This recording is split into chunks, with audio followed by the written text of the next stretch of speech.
Hooray! We've made it to the end of To Kill a Mockingbird and to the end of 9th grade. It's amazing. I know.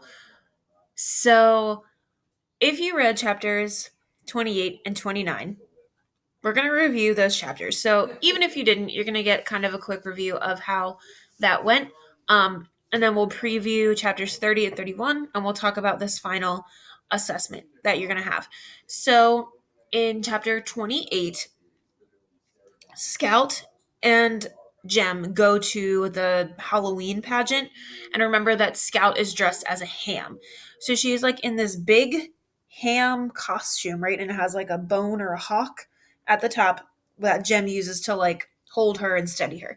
On the way to the pageant, Cecil Jacobs jumps out and scares them when they're under that giant pecan tree in the back of the schoolyard. So that happens, and then they go to the pageant, and a bunch of things happen there. It's not really important. And then on the way home from the pageant, Scout forgets her shoes, so she's walking around barefoot. I'm not quite sure how like a person just forgets their shoes, but anyway.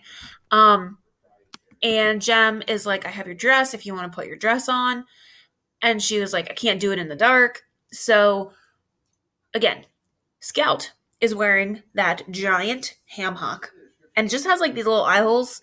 And so she can only see like this much. Okay, so if you put your hands over your face like this, and look like a dummy like me, you'll see what Scout can see. But then like the rest is like all blacked out and she can't see anything. So they're walking home. They're walking back through the schoolyard, and Jem hears noises, and the noise walks when they walk but stops when they stop. And so they are convinced that it is Cecil Jacobs, and he's in it for the long haul, the scaring. So they start yelling for Cecil, like, you're a big wet hen, blah blah blah. He doesn't jump out, and then they're under the giant pecan tree, and there's a tussle, there's a fight. Someone is like out to get them. And Scout has no idea what's happening because she's, again, wearing a giant ham hock and she cannot see anything. And it is dark and she doesn't know what to do.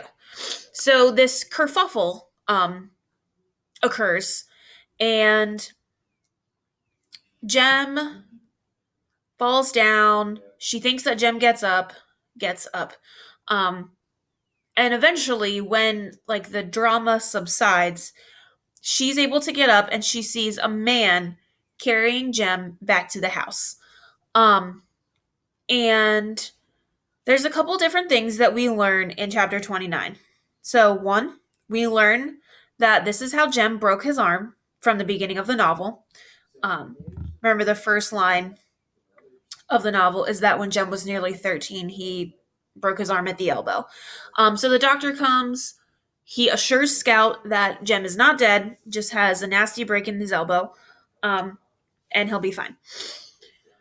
Tate comes, and he says that Bob Yule is out there under the pecan tree with a kitchen knife stuffed up under his ribs. So Bob Yule is dead. Bob Yule is also the person who was trying to attack the children.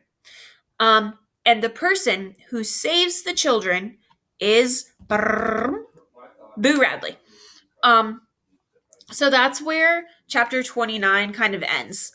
You find out that Boo Radley was watching this scene unfold, and he came out and he helped save the children, and he carried Jem back to the house. So in chapter 30 and 31, you'll kind of get some closure, and everything will wrap up with what they're going to do about dead Bob Yule, about Jem, about Boo Radley, and how it all closes up shop. And so once you read those two chapters, you'll be ready for this final analysis question. And this analysis has to do with the book as a whole, not just specifically the last two chapters. So you're really going to want to think about, what you know about this text. I know it's been a really long time since we started this book. but you're going to have to go back and think about that. Maybe like review some of your old work or some like the other key events that have happened. So your final prompt is about theme. And so when we read books, our goal is to, walk away with this lesson or this thing that we're supposed to learn about why this book is important. And like, why did we, Mr. D and I, why did we decide to have you read it? What do we think? What do you think it's supposed to teach us?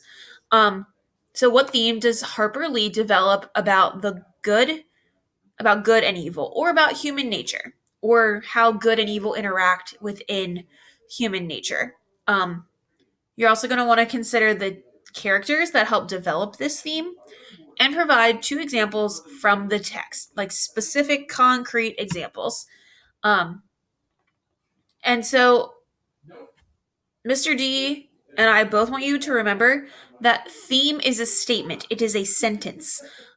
It is not just a word. So you cannot say the theme of the novel is human nature. That's not a theme, okay? And so if you remember, if you had me, we had this like sentence starter in which we use theme. So you could say that To Kill a Mockingbird is about human nature and teaches us that some people are born evil. Okay, that would be a theme statement. And then your two examples would support that statement. Um, so I'm going to put that starter here for you. If you need it, you absolutely do not have to. I know that Mr. D doesn't use it, and that's totally fine. You guys are awesome at coming up with theme statements.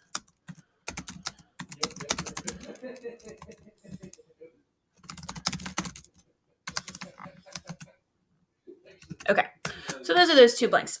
There are a bunch of other things for you to consider here.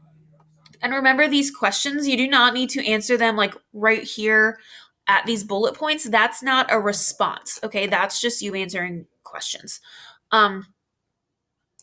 These do not have to go in your paragraph. They will help you if you're like, man, I really have no idea where to start. I don't know what to write about. This is like a good place for you to maybe like brainstorm some of your ideas. But anything you write here, we're not grading, okay? We're not looking at what you write here. This is not the prompt. The prompt gets written underneath all of this, okay, in this blank space down here. As a reminder, you do get a using language grade for this, so you should write a minimum of 8 to 10 sentences, include textual evidence, and use correct language conventions. That means you should run a spell check. If you don't know how to do that, I'm going to teach you. Ready? Tools, spelling and grammar. Spelling and grammar check. That's it. You just push that button, and then it'll tell you all of the things that are not right with your document or with what you wrote. If you have the tracking turned on, it will like underline stuff as you type. So you can also run this through Grammarly if you want. You should treat this final analysis question as like a summative assessment because it is the last thing you're going to do, and it will be really a culmination of all the things that you've learned this year, that we've taught you, that we've looked at. So it'll be a really good indication of your skills, of your self-management, of your ability to reflect and think, all those ATLs that we work on all year long. So some things for you to consider in your theme. Okay, so remember, what theme does Harper Lee develop about good and evil or human nature? Okay, so whatever you write about has to relate to this idea about good and evil and human nature. So some things to consider are people good or evil, like when they're born, and what drives people to be evil or to commit evil acts? And if they commit an evil act, are they themselves evil, or were they just driven by an outside force? Through the lens of Scout's narration, which characters represent good and which characters represent evil? So we have to remember that our narrator of this novel is a child, or she's an adult who is reflecting on her experiences when she was a child. So it's important to remember that lens in which the novel was told through. In that same token, who do you think is the hero of the text? What's the outcome for that person? And who is the villain of the text, or like protagonist and antagonist, and what are their outcomes? Um, what do these characters, like the ones that you chose as the hero and the villain, what do they reveal about humanity or human nature? And do you think that justice is served in To Kill a Mockingbird? So these are just ideas. These are places for you to start, ways to brainstorm. Okay, again, if you type things up here in these bullet pointed questions, we're not grading it. Okay, that's not a response. Those are just you answering questions. Um, your response needs to be well constructed. It needs to go in this blank space. So I would start with your theme, right? The theme that Harper Lee is trying to develop is blank. Okay. And that's where you would like put your sentence, your theme sentence. Um, or you could start with this theme starter that I put up here if you wanted. It's totally up to you. Mr. D and I will be on from 10:30 to 11. If you have questions, comments, concerns about this final assessment, remember it is a summative assessment. It is your last grade for the year. Um, and so you should really take some time, reflect on this, and write something of substance. If you need me or Mr. D, we're available by email always, and then via live class. Good luck. Have fun. Enjoy the end of the book. It's the best.